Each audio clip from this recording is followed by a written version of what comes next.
If you're a lawyer, especially a new one, you might be dealing with a lot of imposter syndrome. You might be having a lot of thoughts that go something like this. I'm not supposed to be a lawyer. I don't know what I'm doing. I don't belong here. I don't know anything. I'm the weakest member of my team. I'm gonna get fired. Today I'm gonna teach you how to deal with all of those thoughts and how to destroy your imposter syndrome. First, we're gonna go over how to deal with anxiety. Then I'm gonna convince you that you do know more than you think you do. And lastly, that's a secret you're gonna have to stick around to find out. Let's get into it. So the way I'm gonna teach you how to deal with anxiety is by following this 4-step process, which I did not come up with, but I do not remember where I learned. So I'm so sorry to the person who came up with this. I cannot credit you. But it was very helpful, thank you. So this is anxiety up here, this ball of darkness and these thoughts that you keep having that you can't seem to get rid of. Anxiety feels like your heart is tied up in knots and you're frozen and you can't do anything, but it's all you can think about is this one thing. The first step in dealing with anxiety is make it real. Ask yourself, where is this coming from? Whose voice is this in my head? What is this feeling based off of? So now let's apply this. Let's say you're at work and you start feeling this anxiety, which is coming from your imposter syndrome. Okay, well, if you're having that feeling, let's make it real, right? Let's not run away from this feeling. We need to accept it first. And we're gonna say, okay, I feel anxious, I feel afraid, I feel uncomfortable because I think that I might get fired. I might get found out for my lack of qualifications in this profession. And this is a really hard step for a lot of people. A lot of people are not able to acknowledge their anxiety. They try to run away from it. They do everything they can to avoid it. So if you're able to do this step, hey, proud of you. Good job. Let's move on. After you've made it real, we're gonna move on to step 2, which is what is the worst case scenario? Let's apply this to our example where, okay, we feel this thing, we've made it real, right? We've made our anxiety real. It's because I'm gonna get found out, right? People are gonna know that I'm not supposed to be a lawyer. Okay, here the worst case scenario is, like we said, you get fired.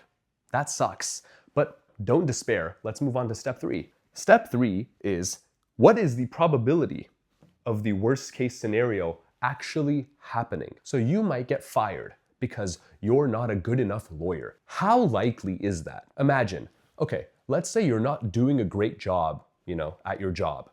What's actually gonna happen? How likely is it that you'll get fired? Pretty unlikely, right?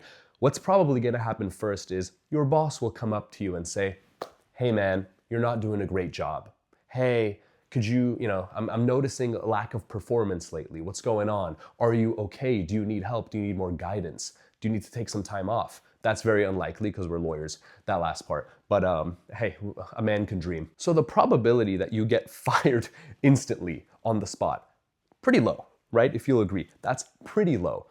Realistically, what's gonna happen is someone's gonna give you a warning. Someone's gonna try to help you before it gets to that worst case scenario. So now that we've made our anxiety real, we've imagined the worst case scenario, and we have determined that it is pretty unlikely to occur. We go to the 4th step, which is, let's say the probability is 100%. Let's say the worst case scenario actually does happen. What action would we take? What would we actually do? Okay, let's say I go to work and I'm not cutting it. People find out that, oh no, he's not a good lawyer, you should fire him. Let's say I actually do get fired. Okay, what would I do? Well, I would probably go look for another job. Would it be hard to find another job? Probably not. The market's pretty good for lawyers right now. Okay, and that might take a couple weeks, who knows, but what would I actually do? I would start applying for interviews. I would start calling my friends and saying, hey, do you have any openings at your firm? We have made this ethereal feeling of anxiety, we don't know where it's coming from. We've made it real and we have unpacked it so much to the point that even if the worst possible thing happens, we have a plan for it. And if you do all of these steps, by the end of it, you should feel pretty relieved. You go, okay, I guess it's not so bad after all. And even if the worst thing happens, I know how to deal with it. Now I'm gonna convince you that you know a lot more than you think you do, and I'm gonna throw some examples on the board, so follow along with me. What is that? You know what this is, right? Subject matter jurisdiction. Okay, but if you show this to someone on the street, they don't know what that is. Look how much you know. You're doing a great job. Let's keep it up. What is that? Is that a genre of music? Yes. But also, when it comes to the law, what do we have? You know this. Rule against perpetuities. Do you know how complicated this is? If you try to explain to your friend how the rule against perpetuities works, right? Must vest or fail within 21 years, they don't know what's going on. You can at least, even if you've forgotten it, you kind of know what it is, okay? That's awesome. You know what that is?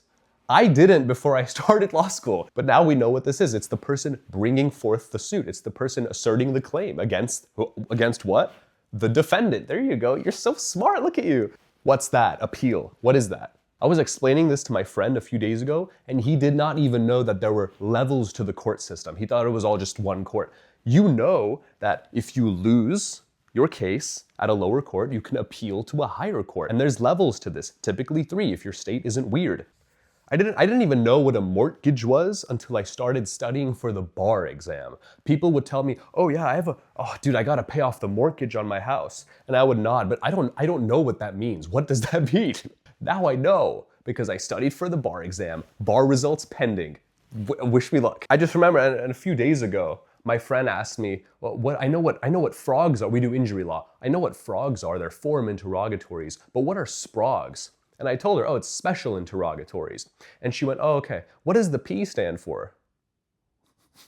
Listen, you know a lot more than you think you do.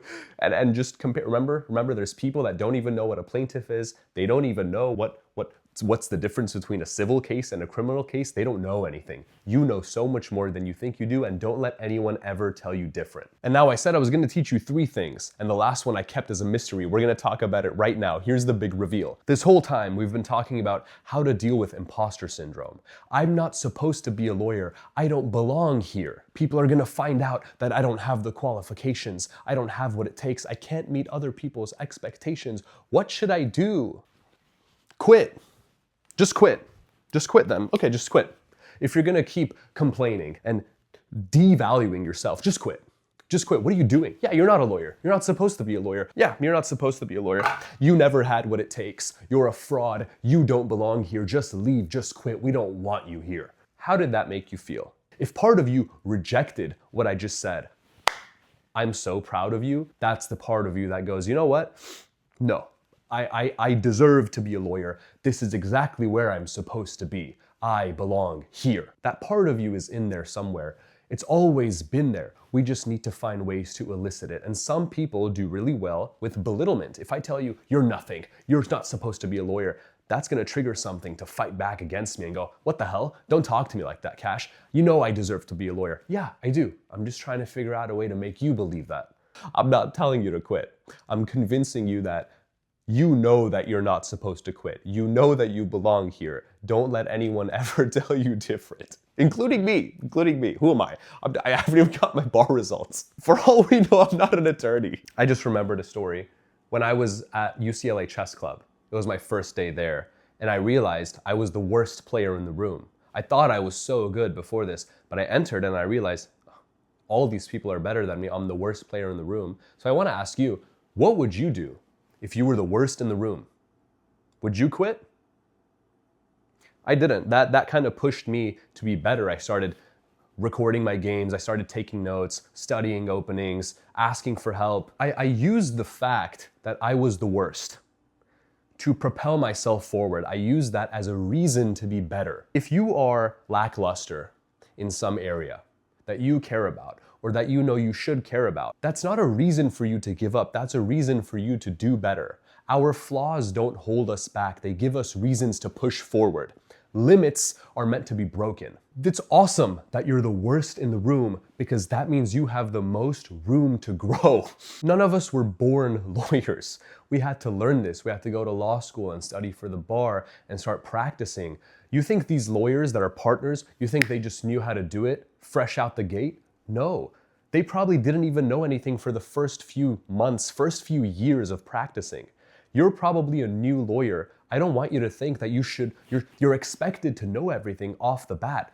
You're not. You're expected to know nothing. Your job as a new lawyer is to learn and grow. As long as you're doing that, you're doing great. Today I taught you how to deal with anxiety. I convinced you that you know more than you think you do. And I even helped you find a part of you that can directly combat your own imposter syndrome, because you know that you belong here. If you like this video, drop a like, leave a comment down below. I'd love to hear your thoughts. Subscribe for more videos, and remember, keep your head up. I don't know what I'm doing, and I get fired. What would you do if you were the worst in the room? Quit!